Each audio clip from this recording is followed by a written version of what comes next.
കേരളത്തിന് മാത്രമല്ല അങ്ങ് നോർത്ത് ഇന്ത്യൻ ബോക്സ് ഓഫീസിൽ എമ്പുരാൻ സിനിമയുടെ തരംഗം അവസാനിക്കുന്നില്ല. അപ്പം ഇന്നത്തെ വീഡിയോ നമ്മൾ പോകാൻ പോകുന്നത് നേരിട്ട് നായകനടുത്ത് എമ്പുരാൻ, അതോടൊപ്പം സൽമാൻ ഖാൻ നായകനടുത്ത് സിക്കന്ദർ തുടങ്ങിയ സിനിമകളുടെ ഇന്നത്തെ വ്യാഴാഴ്ച തന്നെ കളക്ഷൻ റിപ്പോർട്ടാണ്. വീഡിയോ ആദ്യമായിട്ട് കാണുന്ന സുഹൃത്തുക്കളാണെങ്കിൽ ഏറ്റവും പുതിയ സിനിമാ വിശേഷങ്ങൾക്കായിട്ട് ഇപ്പോൾ തന്നെ ചാനൽ സബ്സ്ക്രൈബ് ചെയ്ത് നോക്കുക.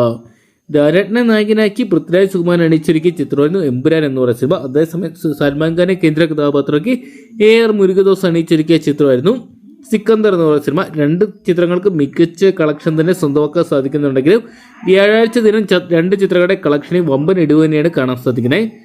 സൽമാൻ ഖാൻ നായകനെടുത്തിയ സിക്കന്ദർ എന്ന് പറയുന്ന സിനിമയ്ക്ക് 5ാം ദിനമായിട്ടുള്ള ഇന്നലെ ഇന്ത്യൻ ബോക്സ് ഓഫീസിന് ഏകദേശം 5,75,00,000 രൂപ സ്വന്തമാക്കാൻ സാധിച്ചിട്ടുണ്ടായിരുന്നു. ചിത്രം ഹിന്ദി ഭാഷ ചിത്രമായതുകൊണ്ട് തന്നെ വലിയ കളക്ഷൻ സ്വന്തമാക്കാൻ സാധിച്ചപ്പോൾ എമ്പുരാൻ എന്ന് പറയുന്ന മലയാള ചിത്രത്തിന് നോർത്ത് ഇന്ത്യൻ ബോക്സ് ഓഫീസിനായിട്ട് ഏകദേശം 15 മുതൽ 20 ലക്ഷം രൂപ വരെ മാത്രമാണ് സ്വന്തമാക്കാൻ സാധിച്ചിരിക്കുന്നത് എന്നാണ് പുറത്തുവരുന്ന റിപ്പോർട്ടുകൾ.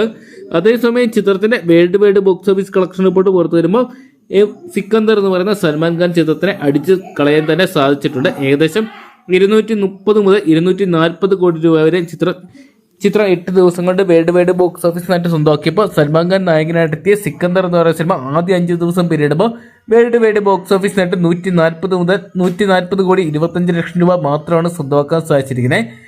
സൽമാൻ ഖാൻ നായകനായിട്ടെത്തിയ ചിത്രത്തിൽ രശ്മിക മന്ദാനയായിരുന്നു കേന്ദ്ര കഥാപാത്രമായിട്ട് വന്നിട്ടുണ്ടായത്. അതോടൊപ്പം തന്നെ ലാലേട്ടൻ നായകനായിട്ടെത്തിയ ചിത്രത്തിൽ മലയാളത്തിലെ പ്രിയ താരങ്ങളായിട്ടുള്ള ടൊവിനോ തോമസ്, സുരാജ് വെഞ്ഞാറമൂട്, പൃഥ്വിരാജ് സുകുമാരൻ, മഞ്ജു വാര്യർ തുടങ്ങിയവർ അണിനിരന്നിട്ടുണ്ടായിരുന്നു. എന്തൊക്കെയാണ് ഇരു ചിത്രങ്ങളും കമ്പയർ ചെയ്യുമ്പോൾ വേൾഡ് വൈഡ് ബോക്സ് ഓഫീസിൽ തരംഗമായിട്ട് നിൽക്കുന്ന ലാലേട്ടൻ നായകനായിട്ടെത്തിയ എമ്പുരാൻ തന്നെയാണ്. അതോടൊപ്പം തന്നെ നോർത്ത് ഇന്ത്യൻ ബോക്സ് ഓഫീസിൽ ചിത്രത്തിന് വലിയ കളക്ഷൻ ഇടിവുണ്ടായിട്ടുണ്ട്. കാരണം എന്താണെന്ന് നോക്കിയാൽ ചിത്രത്തിൽ പറഞ്ഞു വെക്കുന്ന ഗുജറാത്ത് കലാപവും അതോടൊപ്പം തന്നെ സംഘപരിവാർ പ്രതിഷേധവും ഒക്കെ തന്നെയാണ്. എന്തൊക്കെയാണ് ചിത്രത്തിനെതിരെ ഹിന്ദുക്കളെല്ലാം തന്നെ എതിരെ വന്നുകൊണ്ട് ചിത്രത്തിന് നോർത്ത് ഇന്ത്യൻ കളക്ഷനിൽ വലിയ ഇടിവ് സംഭവിച്ചിട്ടുണ്ടെങ്കിലും കേരള ബോക്സ് ഓഫീസിലും തമിഴ്നാട് ബോക്സ് ഓഫീസിലും അതോടൊപ്പം തന്നെ ഓവർസീസ് കൺട്രികളിലും ചിത്രത്തിന് മികച്ച കളക്ഷൻ തന്നെ സ്വന്തമാക്കാൻ സാധിക്കുന്നുണ്ട്.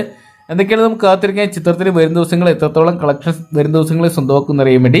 അപ്പോൾ ലാലേട്ടൻ നായകനായിട്ടെത്തിയ എമ്പുരാൻ എന്ന് പറയുന്ന സിനിമ, അതോടൊപ്പം തന്നെ സൽമാൻ ഖാൻ നായകനായിട്ടെത്തിയ സിക്കന്ദർ എന്ന് പറയുന്ന സിനിമ നിങ്ങൾ കണ്ടിട്ടുണ്ടെങ്കിൽ നിങ്ങളുടെ ഫേവറേറ്റ് ചിത്രം എന്ന് കമന്റ് ബോക്സിൽ പങ്കുവെക്കുക. വീഡിയോ ഇഷ്ടപ്പെട്ടെങ്കിൽ ലൈക്ക് ചെയ്യാനും ഷെയർ ചെയ്യാനും ചാനൽ സബ്സ്ക്രൈബ് ചെയ്യാനും മറക്കണ്ട.